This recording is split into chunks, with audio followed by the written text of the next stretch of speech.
Hello दोस्तों, स्वागत है आपका स्लीपी क्लासेस में। दोस्तों, आज हम रामसार साइट्स और आर्द्र भूमि या नम भूमि, जिसको कि नॉर्मल लैंग्वेज में इंग्लिश में हम वेटलैंड्स बोलते हैं, उसके बारे में जानेंगे। ठीक है, तो वेटलैंड्स क्या होते हैं और रामसार साइट्स के बारे में भी जानेंगे।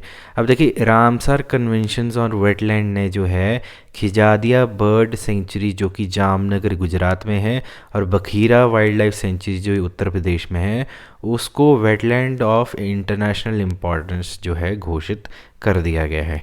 ठीक है, और ये अभी रिसेंटली ही हुआ है। अब जो हमारा ईव है वर्ल्ड वेटलैंड डे, ठीक है, उस पे जो है, तो देखिए ईव जो है वर्ल्ड वेटलैंड डे की, तो कमेंट सेक्शन में बताइए कि वर्ल्ड वेटलैंड डे कब सेलिब्रेट होता है। ठीक है, आप कमेंट सेक्शन में जो है, हमें काफ़ी ज़्यादा इंटरेक्शन चाहिए होती है दोस्तों, क्योंकि जब इंटरेक्शन होती है तो उससे हमें भी पता चलता है कि आप जो है लेक्चर सुन रहे हैं ढंग से और उसको रिटेन भी कर रहे हैं। तो बताइए कि वर्ल्ड वेटलैंड डे कौन सी डे को मनाया गया है और उसका थीम क्या है। इस टाइप के क्वेश्चंस बहुत ज़्यादा किए जाते हैं। ठीक है, और आते भी हैं, और हमारे जो आपके जैसे weekly dose of current affairs है, वहाँ पे भी इस टाइप के क्वेश्चंस में डिस्कस करता हूँ। ठीक है, तो चलिए वापस आते हैं कि जो वर्ल्ड वेटलैंड डे की ईव पे जो है रामसर कन्वेंशन और वेटलैंड ने जो है खिजादिया वर्ल्ड लाइफ सेंचुरी जो है जामनगर और बखीरा वाइल्ड लाइफ सेंचुरी, उसको वेटलैंड ऑफ इंटरनेशनल इम्पोर्टेंस कर दिया। अब रामसर कन्वेंशन जो थी वो 1971 में एग्जिस्टेंस में आई, और ये एक इंटर गवर्नमेंटल ट्रीटी है जो कि प्रोवाइड करते हैं एक फ्रेमवर्क, किस चीज़ के लिए, नेशनल एक्शन क्या होना चाहिए और इंटरनेशनल कोऑपरेशन किस तरीके की होनी चाहिए कंजर्वेशन की और वाइज यूज़ ऑफ वेटलैंड और उसकी रिसोर्सेज के। अब इसकी एडिशन के बाद जो है रामसर साइट इंडिया में कितनी हो गई हैं, 49 जो हैं वो हो गई है। तो साउथ एशिया रीजन में जो है सबसे हाईएस्ट जो है इंडिया में है। ठीक है, तो अब देखते हैं कि डेफिनेशन क्या होती है वेटलैंड की, वो जानना ज़रूरी है। ठीक है, तो ये दो साइट्स जो है खिजादिया जो है और आपकी जो दूसरी वाली है उत्तर प्रदेश में, ठीक है, बखीरा वाइल्ड लाइफ सेंचुरी वो है। ठीक है, तो अब देखिए कि आपकी डिफरेंट डेफिनेशन वाइल्ड लाइफ की, जो आपकी माफ़ कीजिएगा, वेटलैंड की जो है आर्द्र भूमि या नम भूमि, उसकी क्या होती है। अब देखिए, जो रामसर कन्वेंशन है वो डिफ़ाइन करता है कोई ऐसा मार्शी फेन पीट लैंड या वाटर का, ठीक है, जो जो कि मतलब कि कोई नेचुरल या फिर आर्टिफिशियल या फिर परमानेंट या टेम्पररी, या पानी के साथ जो कि स्टैटिक हो या बहरा हो, ठीक है, या फ्रेश हो या फिर ब्रैकिश या सॉल्ट, मतलब कि मतलब थोड़ा सा आपको धुंधला सा दिखता हो, मतलब कि उसमें क्लियर वाटर ना हो, जिसमें कि आपके सॉल्ट्स हों। ठीक है, और इसमें कि मतलब कि इसके जो एरियाज़ होते हैं मरीन वाटर के, जिसकी डेप्थ जो है वो जो लो टाइड से जो है एक्सीड नहीं करती, मतलब कि 6 मीटर से ऊपर एक्सीड नहीं करती है, तो उसको जो है हम वेटलैंड मानते हैं। और ये जो जो आपकी है रामसर कन्वेंशन के हिसाब से दी हुई है। लेकिन आपकी जो यूएस फिश और वाइल्ड लाइफ सर्विस है, उसकी डेफिनेशन जो है, जो कि कोवार्डन ने दी है, वो बोलते हैं कि वेटलैंड इस तरीके के लैंड होते हैं, वो ट्रांजिशनल होती हैं, जैसे आपकी टेरेस्टेरियल और एक्वेटिक सिस्टम जो होते हैं इसके बीच में। ठीक है, जहाँ पे कि जो वाटर टेबल जो है वो सरफेस और लैंड के हिसाब से शैलो वाटर के हिसाब से होते हैं। तो उसकी जो डेफिनेशन है यूएस फिश और वाइल्ड लाइफ सर्विस की, वो थोड़ी सी अलग रहती है। लेकिन इंडियन गवर्नमेंट जो है वो वेटलैंड की जो है, ठीक है, उसमें जो है वो कौन कौन सी जो है एक्सक्लूड कर देते हैं, रिवर चैनल्स को उसने एक्सक्लूड किया हुआ है वेटलैंड के लिए। ठीक है, साथ में पैडी फील्ड को जो है, पैडी फील्ड क्या होते हैं, जहाँ पे आपके राइस लगाते हैं, ठीक है, धान की खेती जो होती है राइस की होती है। ठीक है, और फिर कोई ऐसा एरिया जहाँ पे कमर्शियल एक्टिविटी टेक प्लेस कर रही है। तो हमारा जो वेटलैंड हमारा क्या है, ये एक रूल्स बने हुए हैं, wetland conservation and management rules जो हैं 2017 के, उसके जो नोटिफिकेशन करी थी Union Ministry of Environment Forest and Climate Change ने, वो डिफाइन जो करता है उसमें मार्श, फेन, पीटलैंड वाटर इस टाइप के ही आते हैं, जो मतलब कि कम, मतलब it goes according to the Ramsar convention की डेफिनेशन के हिसाब से जाता है। लेकिन एक्सक्लूजन जो है उसमें रिवर चैनल, पैडी फील्ड और बाकी जो कमर्शियल एरिया है उसको किया हुआ है, ठीक है। अब वेटलैंड इन इंडिया क्या है, अब देखिए कि देखिए ग्लोबली जो है, अब क्या है, ग्लोबली इंडिया की जो वेटलैंड है वो 6.4% है, ठीक है। और वो पूरे जोग्राफिकल एरिया से जो है 6.4% इंडिया की है।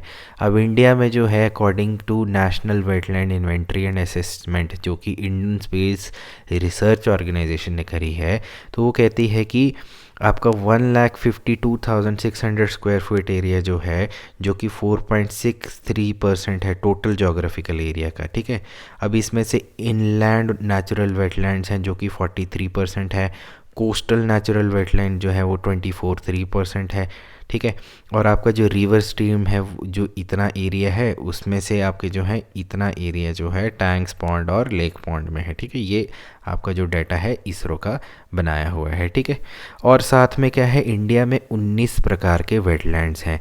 अब इसमें स्टेट वाइज डिस्ट्रीब्यूशन जो है, तो गुजरात में सबसे टॉप लेवल पे जो है 34,700 स्क्वायर किलोमीटर जो है आपके, जो कि 17.56% टोटल जोग्राफिकल एरिया जो स्टेट का, वो सिर्फ वेटलैंड्स में आता है। तो हम ये भी देखेंगे कि ये जो एरिया के हिसाब से तो गुजरात बहुत ही आगे है, ठीक है। और गुजरात की इंपॉर्टेंस क्या है वो भी आगे देखेंगे कि वेटलैंड्स और माइग्रेटरी बर्ड्स पे उसकी क्या इंपॉर्टेंस रहती है, ठीक है।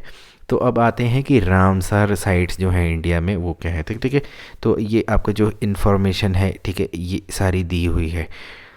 अब देखते हैं रामसर साइट इंडिया में कितनी। अब देखिए टोटल ये जो 2 एडिशन के बाद 49 साइट्स जो हैं वो ऐड हो गई हैं, ठीक है। और मतलब कि टोटल एरिया जो है ये आपका 10,936 स्क्वायर किलोमीटर जो है 18 स्टेट्स में है। 2 यूनियन टेरिटरीज़ में लार्जर नेटवर्क जो है ये आपका क्या है, रामसर साइट्स का है साउथ एशिया में। तो अभी रिसेंटली जैसे ही 49 की इंक्लूजन हुई तो प्राइम मिनिस्टर मोदी जी ने जो है इसकी ट्वीट करके जानकारी दी। तो अब 49 साइट्स कौन कौन सी है, देखिए 10 जो है सबसे ज़्यादा यूपी में है, 6 पंजाब में है, 4 जो हैं गुजरात और जम्मू एंड कश्मीर में है, 4 3 जो है आपके हिमाचल प्रदेश और केरला में है, 2 जो है हरियाणा, महाराष्ट्र, उड़ीसा, वेस्ट बंगाल, राजस्थान, और एक जो है आंध्र प्रदेश, असम, बिहार, लद्दाख, मणिपुर, तमिलनाडु, त्रिपुरा, उत्तराखंड और मध्य प्रदेश है। लद्दाख थोड़ा सा इम्पॉर्टेंट हो जाता है क्योंकि ये मारुस्थल है, मतलब कि एक डेजर्ट है, कोल्ड डेजर्ट है, ठीक है दोस्तों। अब ग्लोबल लीडर्स की बात की जाए तो देखिए रामसर साइट्स जो है यूनाइटेड किंगडम सबसे ज़्यादा उसके है, और मेक्सिको में 142 है। और बोलिविया का जो लार्जेस्ट एरिया है वो है 1,48,000 स्क्वायर किलोमीटर, जो कन्वेंशन के अंतर्गत जो है प्रोटेक्टेड है। कनाडा, शार्ड और कॉन्गो और रशियन फेडरेशन में भी जो है आपके 1 लाख से ऊपर जो है आपका जो है स्क्वायर किलोमीटर डेजिग्नेटेड है। अब देखिए कि इंडिया की इम्पोर्टेंस कितनी ज़्यादा हो जाती है सेंट्रल एशियन जो आपका जो एशियन फ्लाईवे है। अब सेंट्रल एशियन फ्लाईवे क्या है, बेसिकली क्या है कि देखिए कि आपके जो एक फ्लाईवे क्या होता है कि जोग्राफिकल रीजन होता है जिसमें कि सिंगल या ग्रुप ऑफ माइग्रेटरी स्पीशीज़ जो हैं वो अपना एक एनुअल साइकिल जो है ब्रीडिंग का वो कंप्लीट करते हैं। ब्रीडिंग का हो गया, मोल्टिंग का हो गया, स्टेजिंग का हो गया, नॉन ब्रीडिंग हो गया, इस टाइप की बहुत सी चीज़ें हैं, ठीक है। अब क्या है कि हमारे जो डज़न स्पीशीज़ हैं बर्ड की, डज़न मतलब 12 स्पीशीज़, 12 या 13 के हिसाब से जो हैं वो सेंट्रल एशिया और साइबेरिया से जो माइग्रेट होती हैं वो वार्मर ट्रॉपिकल रीजन्स पे आती हैं, जिसमें इंडिया और इक्वेटोरियल रीजन्स जो हैं जो उनकी, क्योंकि आपके सेंट्रल एशिया और साइबेरिया में बहुत हार्श विंटर हो जाती है तो वो क्या है माइग्रेट करती हैं।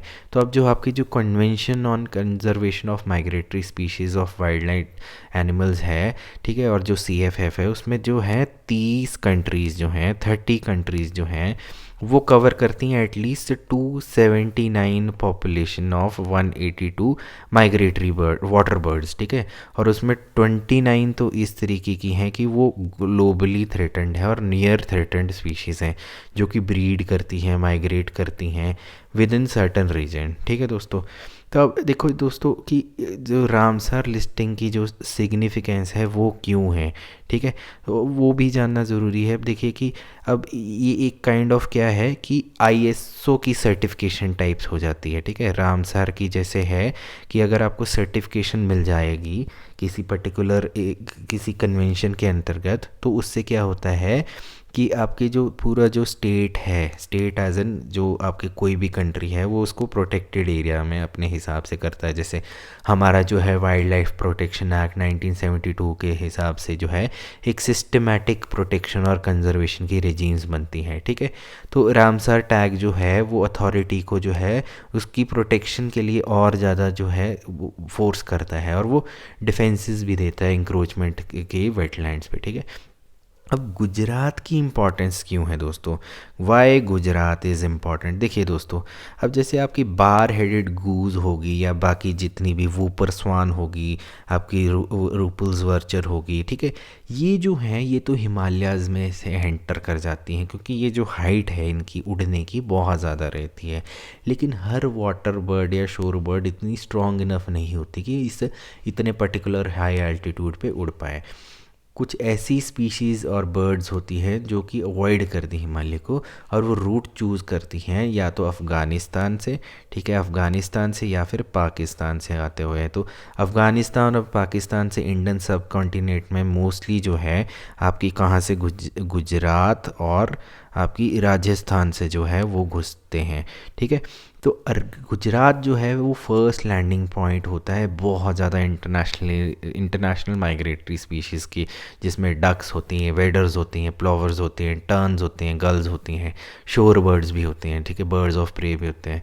अब स्टेट के पास टोटल क्या है, 8 प्रोटेक्टेड वाइल्ड लाइफ जो हैं वेटलैंड्स हैं, और इसमें क्या है कि 4 जो हैं वो आपके रामसार लिस्ट में ऑलरेडी आते हैं, ठीक है। और एक्सपर्ट्स कहते हैं कि यहाँ पे इनफ वेटलैंड रिसोर्सेज है गुजरात में, जो कि ये जो आपकी जितनी भी माइग्रेटरी बर्ड्स हैं उनको आ सकते हैं, जिसमें कि ग्रे लैग गीज आते हैं, क्रैब प्लोवर्स आते हैं, कॉमन पॉचर्ड्स आ गए, या फिर ब्लैक नेक्ड क्रैब्स आ गए, या कॉमन क्रेन्स हो गए, डिमोसिल क्रेन्स हो गए, ठीक है।